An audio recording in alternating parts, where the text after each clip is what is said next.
fois que seulement 2-3 heures après, c'est rétabli. Voilà, les services interviennent immédiatement. Repérez quand même qu'au milieu des bâtiments, regardez là-bas le bâtiment, comment il a morcé, ça a tapé sur le toit là-bas. Et ça c'est récent, hein. Ça c'est au mois de mai. Le toit. Il y a eu 3 blessés. Il y avait des ouvriers qui travaillaient sur le toit quand ça a bombardé. Au mortier, il y a eu 3 blessés. Mais les gens entretiennent.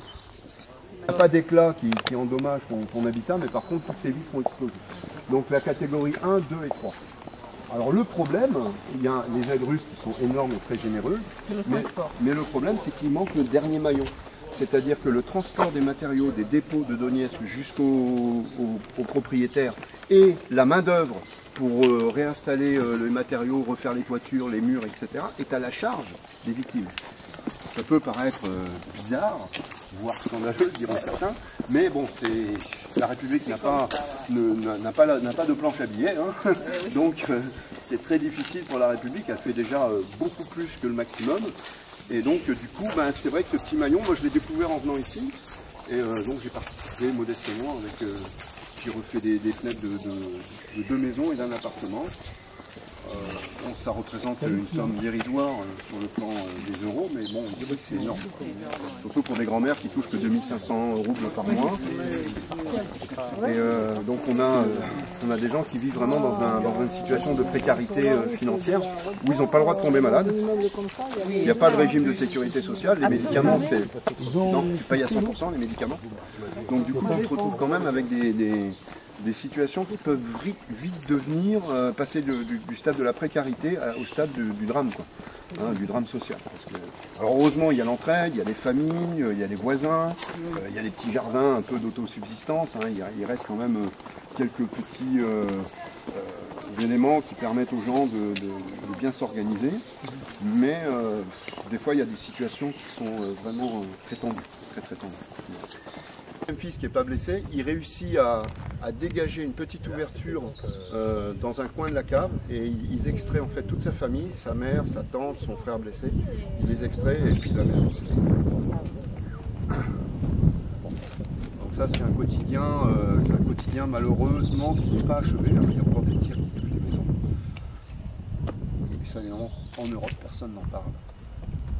De temps en temps, on dit que ceux qui sont agressifs, tout ça est fait par les terroristes russes en Belgique. Oui, c'est... Alors, колхозному поедем, по частному сектору ехать. Проспект Колхозный, выйдем на Стратонавтов и... Sur l'avenue Kolkhozная, parce qu'avec les voitures... Ok, là, c'est bon. Donc une fois qu'on est sur la rue Stratanovtov, je vais vous expliquer quand même la rue Stratanovtov. C'est la rue qui est au nord d'Oktobersky et qui relie Pesky à Spartak. Et cette rue, en fait, elle longe la lisière sud de l'aéroport. Donc c'est une rue qui a été excessivement détruite. On ne peut même pas dire touchée, parce que là, vous allez voir sur les deux côtés de la rue, c'est une rue qui doit être détruite à peu près à 80% dans certains secteurs. Donc on va emprunter cette rue lentement, comme ça vous pourrez éventuellement par les vitres baissées faire des photos. Et après on va tourner à gauche et on va s'arrêter sur le parking d'une zone religieuse qui est le monastère féminin d'Iversky. Et là je vous expliquerai la zone de l'aéroport, je vous expliquerai un peu ce qui s'est passé depuis mai 2014 dans le secteur où on va aller. Donc c'est une zone qui est excessivement symbolique de la guerre du Donbass. L'aéroport, ça sur notre droite. On verra l'aéroport quand on sera à Iversky. Mais sur notre droite. Non, mais quand on descendra des voitures, on sera en face de l'aéroport. Il n'y a pas de souci. Donc là, on arrive sur une zone qui est, elle n'est pas dangereuse à cette heure-là, normalement, mais je vous quand même quelques consignes. Alors déjà, on est dans une zone militaire, c'est-à-dire que là, sur le parking où on est, il y a des snipers qui nous observent. Rassurez-vous, c'est des snipers à nous. D'accord ? Donc ne pas se disperser, partir dans tous les sens. Si jamais ça tire, ne pas paniquer, d'accord.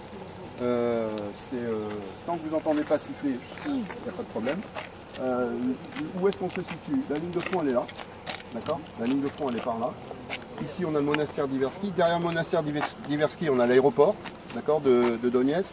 Et de ce côté, de l'autre côté de la petite lisière qui est ici, on a un petit village qui appartient à Oktobersky qui s'appelle Vesiol.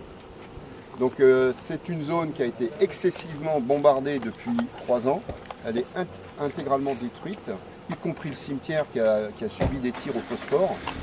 volontaire, hein, parce qu'il y a des vidéos qui montrent que vraiment le feu de fort tombe sur la zone religieuse et pas à côté, pas sur l'aéroport où il y a nos militaires, mais vraiment sur la zone religieuse. Donc là on a affaire à un terrorisme spirituel, à un génocide culturel et spirituel, parce que ce monastère d'Iverski, il est à peu près, il a 25 ans. J'ai été invité au mois de avril, à la cérémonie religieuse commémorant les 25 ans du baptême de ce monastère. C'est un monastère, donc nous on utilise en français le mot couvent, mais ici c'est monastère, c'est un monastère d'une communauté féminine. Voilà. Donc quand le 26 mai les Ukrainiens, alors je vais déjà vous expliquer ça un peu plus loin. Donc l'aéroport est une zone sensible. Pourquoi? C'est une zone symbolique, c'est une zone militaire, parce que cet aéroport est entièrement neuf. Et si on prend Donetsk, le cœur de Donetsk, il est entouré à l'ouest, au sud et à l'est par des grands districts. Par contre, au nord, il n'y a pas de district. Au nord de Donetsk, il n'y a pas de district.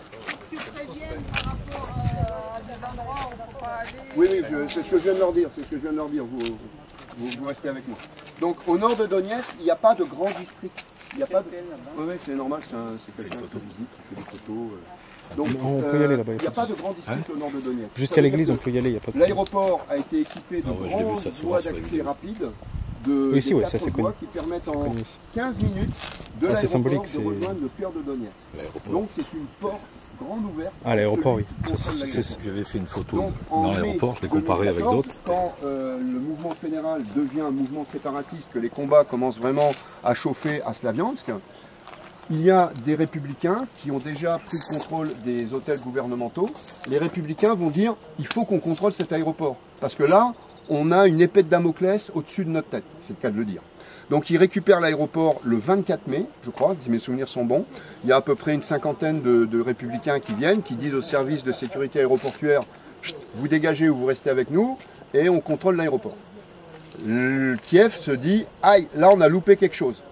Donc Kiev envoie son aviation le 26 mai, et là le 26 mai, Kiev va faire un bombardement total.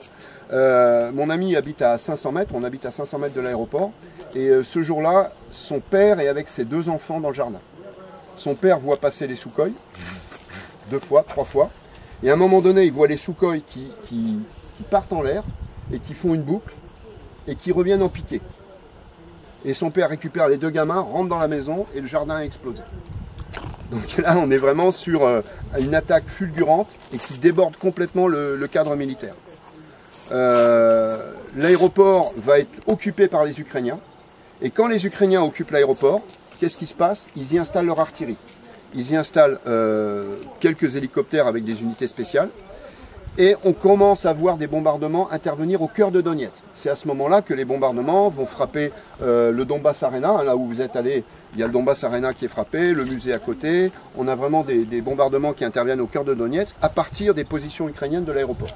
Donc la résistance de Donetsk se dit, cet aéroport confirme son importance stratégique, il faut absolument qu'on le récupère. Donc à partir de septembre 2014, s'engage une reconquête de l'aéroport, mais extrêmement difficile. Hein, c'est la fameuse époque des cyborgs, on appelle ça les cyborgs parce que les unités ukrainiennes qui tenaient l'aéroport en fait étaient carapassonnées de partout, un peu comme des Robocop modernes, ils avaient du super équipement, on a trouvé d'ailleurs de l'armement américain, des M4 et compagnie après dans les ruines de l'aéroport. Donc les cyborgs vont lutter et on a affaire en fait ici à une guerre urbaine d'une extrême violence, où les témoignages, on a même des vidéos là-dessus, hein, on a notamment au nouveau terminal de l'aéroport, on a des combats qui se font étage par étage. On est dans une espèce de nouveau Stalingrad, version 2014. Les trous sont envoyés à la grenade, nettoyés, les Ukrainiens se mettent dans les souterrains, résistent pendant plusieurs jours, etc. Et plusieurs bataillons de chez nous vont rentrer dans cette danse de l'aéroport pour la reconquête du site. Alors, Vostok, Oplot, bien sûr, mais il y a 2 bataillons qui vont vraiment s'identifier dans cette bataille de l'aéroport. C'est d'une part le bataillon Sparta, donc commandé par Motorola, dont d'ailleurs l'unité tient toujours le terminal de l'aéroport, et le bataillon Somalie, qui est essentiellement un bataillon de chars, un bataillon blindé, qui est commandé par Givy. Donc Givy et Motorola, en fait, qui sont 2 personnages très frères de combat, vont vraiment apparaître au grand jour sous les projecteurs à ce moment-là, parce que c'est des commandants d'unités charismatiques qui n'hésitent pas à prendre des risques quotidiens, physiques. Motorola va être blessé plusieurs fois. Alors Motorola, c'est quand même quelqu'un qui fait partie des premiers volontaires de Slaviansk. Il fait partie de l'équipe. Avec Strelkov. Voilà, avec Strelkov. C'est vraiment un jeune qui a énormément de charisme, de courage, qui n'a peur de rien, et donc son nom est associé à celui de l'aéroport. Son nom, aéroport égale Motorola Givy. Voilà, et donc les batailles vont s'engager de plus en plus durement. Les avions, heureusement, ukrainiens disparaissent de la ligne de front parce qu'on a de l'artillerie antiaérienne portative, on a des missiles portatifs, les Igla et compagnie, quelques SAM qu'on a récupérés dans les dépôts de l'armée ukrainienne. Et donc on réussit à abattre en fait les aéronefs militaires ukrainiens qui sont déjà pas nombreux. Et du coup, ils disparaissent de la ligne de front. Et là, on va grignoter le terrain. Et aujourd'hui, en fait, les Ukrainiens ont été repoussés de plus de 2 km, donc de l'autre côté de la zone aéroportuaire. Les Ukrainiens sont repoussés. On tient maintenant la ligne de front ici, les infrastructures aéroportuaires, enfin les infrastructures, les ruines des infrastructures aéroportuaires. En revanche, les Ukrainiens, ils ont un petit peu avancé sur Peski. Peski, ils ont un petit peu avancé, mais par contre, là, ils ont reculé. Donc les sœurs qui étaient dans ce monastère, les premières semaines et les premiers mois de la guerre, elles vont rester dans le monastère. Mais rapidement, ça va devenir intenable. Les murs sont complètement criblés, et donc elles vont prendre leur icône et elles vont se déplacer là où elles sont toujours, dans une église qui est un peu dans le quartier sud de Donetsk. Là. Il y a eu des victimes parmi les sœurs? Alors parmi les sœurs, je crois qu'il y a eu des blessés, mais à ma connaissance, il n'y a pas eu de tués, je ne crois pas. À ma connaissance, il y a eu des blessés, oui, mais pas de tués. Donc, question, vas-y. Excuse-moi, dans les